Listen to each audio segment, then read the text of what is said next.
a lot of you probably know if you've tuned into some of my streams over on Twitch at Texas_Toast0 that I'm just not really excited for Grand Theft Auto 6. I really don't care. Um, the only game that I've ever been really excited for after like 10 plus years was Sparking Zero. We waited 17 years for that, from the Budokai Tenkaichi 3 to Sparking Zero. And so like games that have these really, really, really long development times just don't really typically suit my fancy, because there's just like a lot of this with the development cycle, and that's just never really been leads to something captivating in my eyes. I take a look at Skull and Bones, for example. Like, that is a game that was really, really anticipated for so long, and then it ended up kind of just being kind of dookie.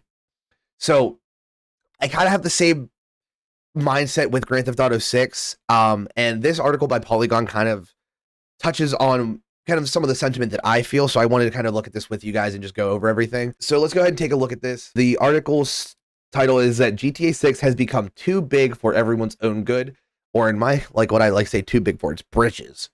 But so let's go ahead and jump into this. No offense to Strauss Zelnick, but if we're all hanging on his every word, something has gone wrong. So this week, publisher Take-Two Interactive did something totally normal for a public listed company to do. It had an earning call with investors, but Take-Two owns Rockstar Games, which will release Grand Theft Auto 6 later this year. And because there hasn't been any new information on that game in over a year, this earnings call was a major news event. A lot of people were expecting, them to say, "Oh, we're making a new trailer, talk about this and that, blah blah blah." But that just wasn't the case, and so I think they're gonna cover a little bit more of that in the article. Normal people, not a journalist like me, made time in their diaries to tune in at Polygon. We even ran a how-to-watch guide for all the earnings calls. A first in my experience. The call was preceded by weeks of speculation about what might be announced. Maybe a delay, maybe a new trailer, maybe pre-orders, like I was just saying. This is objectively nuts. Nobody in the games business, least of all Rockstar, has ever timed major PR beats to an earnings call of all things. These are venues for CEOs to talk about numbers with investors, to brag about sales success, and sometimes break bad news. They are not consumer-facing launchpads for exciting new info about the biggest entertainment release of all time, which, I mean, true. Like, literally, it's an earnings call. They're talking about things with investors. They're talking about the money. They're talking about bottom lines. They're talking about, overheads and costs and everything like that. So I think a lot of people got their hopes up for no reason. They got excited for nothing. And I think that's kind of the sentiment that Polygon is kind of sharing here. And then, so what did we get? We got Strauss Zelnick, who is fine as a game company CEOs go, but just a business guy and who does not work for Rockstar. Rockstar works for him. Zelnick told us that GTA 6's release date remains its release, which is, I think it's like November, like the middle of November. Or maybe it's the middle of September, something like that, but it's like, I think it's Q3. He told us that another trailer is coming at some point, and he told us that he expects GTA 6 to make a lot of money. Take-Two is forecasting $8 billion in revenue this fiscal year. So we're journos and GTA fans wrong to care about this earnings call? No, actually, that these don't sound much like stories, but they are stories.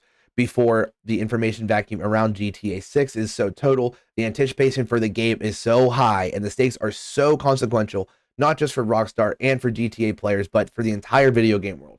That's the point. That's the big thing right there that I want to talk about. Me personally, I think everyone's expectations are up here with Grand Theft Auto 6. Is it going to be a good game? More than likely, yes. Is it going to have a very compelling narrative and a fun story? More than likely, yes. Is it going to have a really egregious monetization level on the online side? More than likely, yes. All the same things that we already know about Grand Theft Auto 4, Grand Theft Auto 5, even Red Dead, with its amazing story and compelling narrative. And I think the kind of failed Red Dead Online, I think, because they stripped it away and everything. But they know how to make a good game. They know how to make a quality narrative and have fun interactive moments and everything. And the first trailer we got, like, last year or whatever, or a couple years ago, whatever, like, it showed a lot of really cool stuff. You had dude with all the tattoos, and like he had like this really funky hair, and then you had the dude people riding on like the motorcycles, and like there's like the people like that were supposed to be like these live streamers. Like, so it looked like it had a lot going on, and you were going to be able to kind of take over this full-fledged like Florida like landscape, and it was really cool. But it's also something that you have to realize, it's been in development for 14 years. There's going to be a lot of really cool stuff in it, but it's also been 14 years that you've been waiting. You've been sitting here every day waiting and waiting and waiting and waiting and waiting just to see if it's really this amazing thing that you've been expecting, you know, that you're going to be able to do everything that you want. And I think that that's where you're setting yourself up for failure. I think that a lot of people have been so in the mindset that Grand Theft Auto 6 is going to be the greatest game of the 2020s, maybe even the 2030s, and like it's going to be this amazing blockbuster hit, which that part it will be. It will be a blockbuster hit. It's going to sell millions and millions and millions of copies. No doubt about that. But I think everyone is getting themselves a little too hyped up because at the end of the day, it's just another Grand Theft Auto game. It really is. And you know, a lot of people, like myself included, get a little burnt out. You know, I played a lot of GTA 5, and I played a lot of online. You know, I remember getting into the like level 100 and something or whatever, like within the first summer that I got to actually experience it whenever I wasn't like in high school and everything. Like I was in high school when that game came out. There's just a lot of hype that has been built for Grand Theft Auto that I think a lot of people, like I said, are setting themselves up for failure because they have it in their head that it's going to be an everything game. And it's going to be a game that you could probably play for the next 10 to 20 years. No doubt about that. But is it the thing that you've been expecting? Is it the thing that you've been craving and clamoring for? Just want to put that out there. Nobody wants to compete directly with GTA 6, but everybody wants it to succeed. The entire industry and community is looking at it as a much needed shot in the arm. Platform holders who want to sell consoles, publishers, and developers who make games for these consoles beleaguered. I've never seen that word before. Media businesses that need traffic, players who want one game this generation, just one game that makes it feel like the future has arrived. Everybody. It's a lot for one game to bear, even the biggest game in the world, 14 years in the making. I don't often feel sorry for Rockstar, but I do spare a thought for the devs there who are just trying to make a cool video game while the rest of us, the world, loses its mind about what some suit has to say to a bunch of other suits about it. To an extent, Rockstar creates the situation by starving us of information with its extremely quiet PR strategy, but I can't really fault the studio for that because it creates scarcity and excitement and a sense of event and preserves the thrill of discovery for players. I'm sure every other developer would do the same if they knew they were going to sell hundreds of millions of copies of their game regardless. So it's nobody's fault, and I guess there's no harm in it. It's just video gaming news. But I do worry that the wait has been so long and the expectations are so high, like I was just saying, and everyone's level of investment in this game is so intense that even Rockstar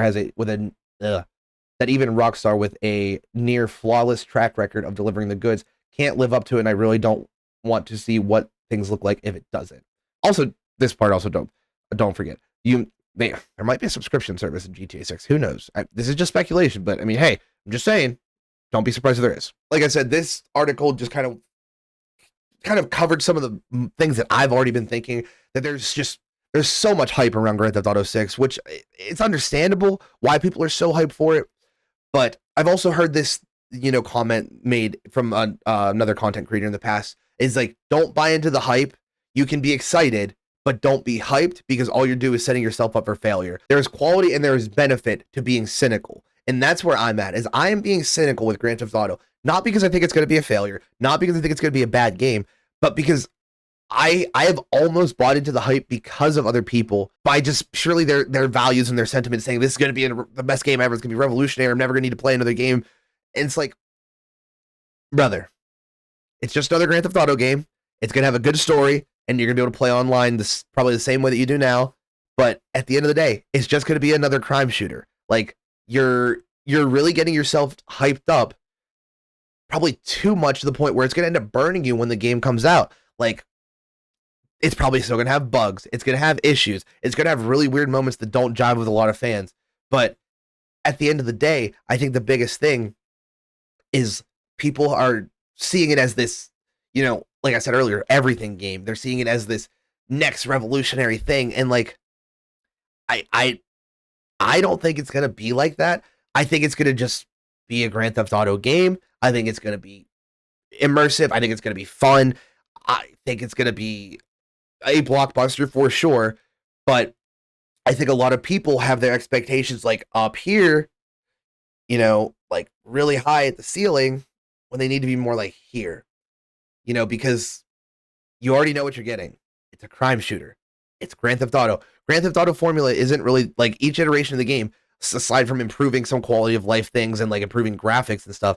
They're not really like that big of a different from each one. Like once I think it was like what Grand Theft Auto 3 or something. I mean, I'm not super old. Don't get me wrong. I'm not super old, but you know, Grand Theft Auto 3, San Andreas 4, 5, like they were all relatively similar in the aspects of what you could do in the game. They were crime shooters and stuff.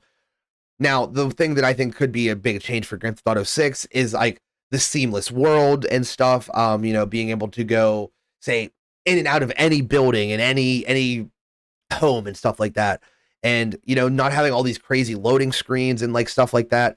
Like because Red Dead was able to do that. There was a lot of buildings and stuff in Red Dead that you could just walk into, go about your business, and then leave and do whatever you needed to. So like there's a lot of really quality stuff that they could add to the game that'll just be like the icing on top of the cake, because like I said, we're probably going to get a compelling narrative. The graphics look really, you know, good from like the trailers and stuff. So hopefully they can capture that as like the actual true gameplay.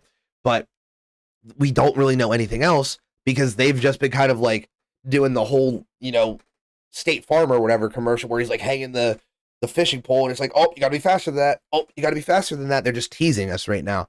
So I really want everybody to start tempering their expectations a little bit and stop buying into the hype. Yes, it's going to be a good game. Yes, it's going to sell millions and millions and millions and millions and millions of copies. But lower your expectations a little bit. That's all I ask. If you enjoyed this video and you share some of the same sentiment as I do, I'd love to know what you think down in the comments below. And if you really would love to see some more Texas Toast, feel free to subscribe. And if you want some more raw Texas Toast, you can come over and follow me on Twitch at Texas_Toast0, or we'll be playing games, having a good time, hanging out with you guys, and watching WWE on Mondays, Fridays, and every premium live event. So if you want to see even more of me, come over and feel free to drop a follow on Twitch. And I just hope you guys enjoyed the video. Until we meet again, deuces. Ooh, this a hot shit, babe. You said that I've been hanging on to you. I don't play games cause I'm scared to lose. Baby, I tried to with you. Now I feel like the smoke that you blew. Yeah, got my heart